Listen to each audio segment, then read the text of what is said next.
இன்றைய நற்செய்தி வாசகம். புனித மத்தேயு எழுதிய நற்செய்தி அதிகாரம் 9 இறைவசனம் 36 மற்றும் அதிகாரம் 10 இறைவசனம் 8. அக்காலத்தில் திரண்டிருந்த மக்களை இயேசு கண்டபோது அவர்கள் மேல் பரிவு கொண்டார். அவர்கள் ஆயர் இல்லா ஆடுகளைப் போல அலைக்கழிக்கப்பட்டு சோர்ந்து காணப்பட்டார்கள். அப்பொழுது அவர் தம் சீடரை நோக்கி, அறுவடை மிகுதி, வேலையாள்களோ குறைவு.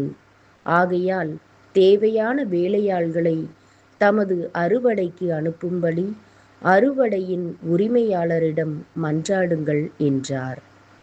இயேசு தம் சீடர் 12 தம்மிடம் வரவழைத்தார். தீய ஆவிகளை ஓட்டவும் நோய் நொடிகளை குணமாக்கவும் அவர்களுக்கு அதிகாரம் அளித்தார்.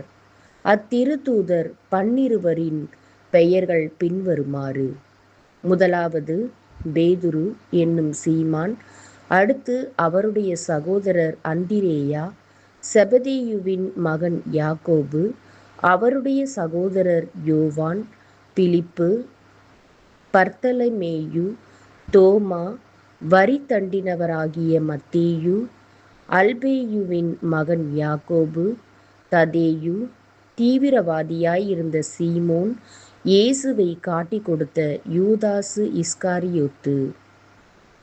இயேசு இந்த 12 அனுப்பியபோது அவர்களுக்கு அறிவுரையாக கூறியது: பிற இனத்தாரின் எப்பகுதிக்கும் செல்ல வேண்டாம், சமாரியாவின் நகர் எதிலும் நுழைய வேண்டாம்.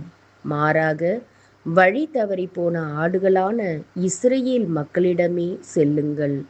அப்படி செல்லும்போது விண்ணரசு நெருங்கி வந்துவிட்டது என பறைசாற்றுங்கள். நலம் குன்றியவர்களை குணமாக்குங்கள்.